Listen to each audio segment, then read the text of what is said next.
Hello students, तो आज हम करेंगे एक्सरसाइज 10.1 का क्वेश्चन नंबर 11। तो क्वेश्चन नंबर 11 क्या कहता है?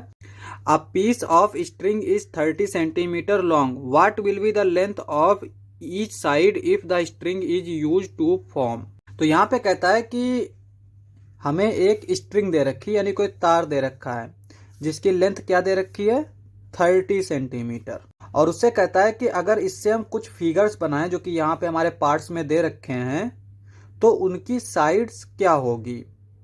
पहला वाला ए वाला दे रखा है स्क्वायर, ठीक है। अब यहाँ पे ये 30 सेंटीमीटर है, इसी को अगर हम मोड़ के, ठीक है, एक स्क्वायर बना दें तो एक स्क्वायर हमारा किस तरह से बनेगा, इस तरह से बनेगा ये, और इसकी हर एक साइड क्या होगी, इक्वल होगी। अब यहाँ पे इस स्ट्रिंग की लेंथ कितनी है, 30 सेंटीमीटर। हम मान लेते हैं इसका ये कोना यहाँ पे हमने रखा और फिर यहाँ से यहाँ गए और यहाँ से यहाँ गए, यहाँ से यहाँ, और यहाँ पे ये वाला कोना आ गया, ठीक है। तो यहाँ पे हमने पूरे तार का इस्तेमाल कर लिया। तो स्ट्रिंग की लेंथ तो चेंज नहीं होगी। तो ये अगर 30 सेंटीमीटर है तो यहाँ पे ये जो है ये भी हमारा क्या होगा, 30 सेंटीमीटर। और ये स्क्वायर का क्या होता है, पेरीमीटर होता है। तो इसका मतलब क्या हुआ कि हमें स्क्वायर का पेरीमीटर दे रखा है। तो यहाँ पे हम लिख लेंगे पेरीमीटर ऑफ स्क्वायर। ये कितना दे रखा है, 30 सेंटीमीटर। और स्क्वायर के पेरीमीटर का फार्मूला क्या होता है, 4 इंटू साइड। और ये आ गया 30 सेंटीमीटर। तो यहां से अगर हम देखें तो साइड इज इक्वल्स टू क्या आ जाएगा, 30/4 सेंटीमीटर। अब यहाँ पे हम 4 का टेबल पढ़ते हैं। 4 7 जा 28, तो यहाँ पे 7 टाइम्स जाएगा। और फिर क्या करेंगे, हम डेसिमल लगाएंगे। इसको हम अलग से डिवाइड कर सकते हैं यहाँ पे इस तरह से। यहाँ पे 4 7 जा 28, और यहाँ पे 0 में से 8 तो जाएगा नहीं, तो ये 1 कैरी करेगा, 10 हो जाएगा, 10 में से 8 जाएगा, 2 बचेगा।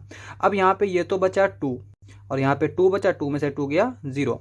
तो यहाँ पे अब ये 4 तो डिवाइड नहीं करेगा 2 को, तो क्या करेंगे, हम यहाँ पे एक डेसिमल लगा देंगे। और जब यहाँ पे हम एक डेसिमल लगाते हैं तो यहाँ पे एक 0 अपने आप बढ़ जाता है। तो अब यहाँ पे अगर हम 4 का टेबल पढ़े तो 4 5 जा 20, तो यहाँ पे 5 जाएगा और ये 20 आ जाएगा, 20 में से 20 0, तो यहाँ पे कुछ नहीं बचा। तो इसकी साइड आ जाएगी 7.5 सेंटीमीटर। तो ये लिखेंगे 7.5 सेंटीमीटर।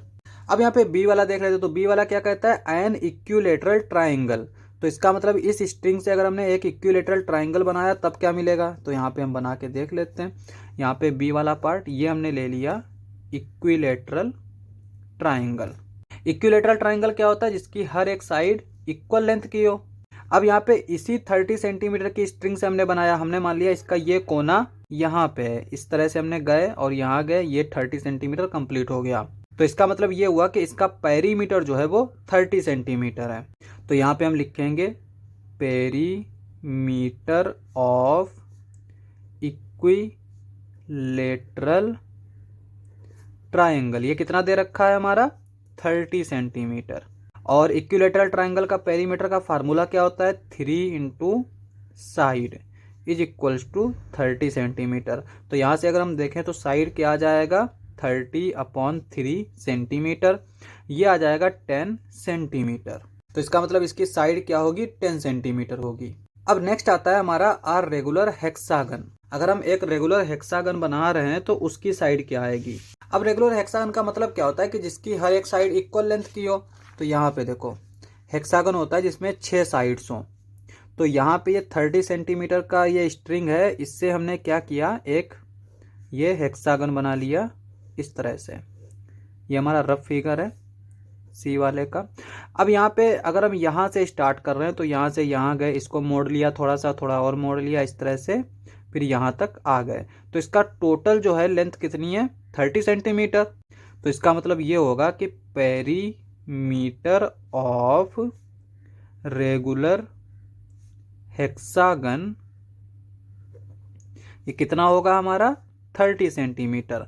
और पेरीमीटर का फार्मूला क्या होता है हेक्सागन के लिए, हेक्सागन में कितने साइड्स होती हैं, 1 2 3 4 5 6 साइड होती हैं। तो यहाँ पे 6 इंटू साइड ये फार्मूला हो गया, और ये किसके इक्वल हो जाएगा, 30 सेंटीमीटर के इक्वल हो जाएगा।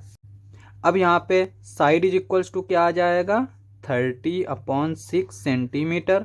और इसको अगर हम टेबल पढ़ें तो 6 5 जा 30, तो यह आएगा 5 सेंटीमीटर। लास्ट पार्ट था, क्वेश्चन समाप्त। नेक्स्ट लेक्चर में करेंगे नेक्स्ट क्वेश्चंस। आज के लिए बस इतना ही।